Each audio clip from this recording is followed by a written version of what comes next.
Tu ne vas pas croire quels avantages tu obtiens en saupoudrant cette herbe sur tes pieds. Ce que ça t'apporte vraiment et à quoi tu dois faire attention, je te le montre dans cette vidéo. Avant de parler des avantages, il faut encore tout préparer. Pour cela, tu as besoin d'une casserole un peu plus grande ainsi que d'un litre d'eau. Nous allons maintenant y ajouter un peu d'origan, car cela présente plusieurs avantages directs pour tes pieds. Ajoute maintenant 5 cuillères à café d'origan au litre d'eau.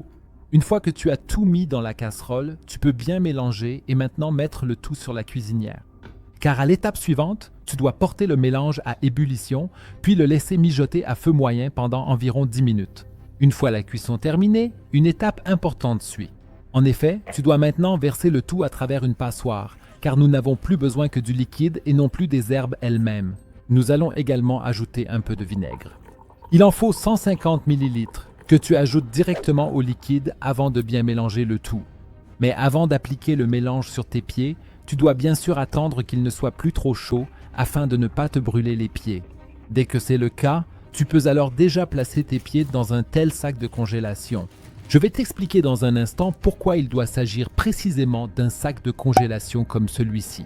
Tu peux maintenant verser le mélange dans le sac de façon à ce que tout ton pied, au moins le talon, toute la plante du pied ainsi que tes orteils, soient immergés dans le mélange. Ensuite, tu peux fermer les sacs et rester dans ce petit bain de pied pendant 20 à 30 minutes. C'est d'ailleurs pour cela qu'il doit s'agir d'un sac. En effet, tu n'auras pas besoin d'autant de liquide que si tu utilisais une bassine à pied plus grande. Mais à quoi cela sert-il exactement?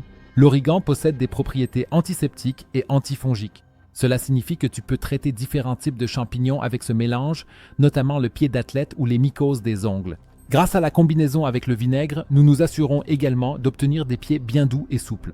Ensuite, tu devrais les laisser sécher à l'air libre, puis appliquer une bonne crème pour les pieds et enfiler des chaussettes épaisses. Répète cette procédure environ 2 fois par semaine pour un résultat parfait. Si tu veux maintenant découvrir une astuce malheureusement secrète pour nettoyer le four, regarde la vidéo qui s'affiche à l'écran.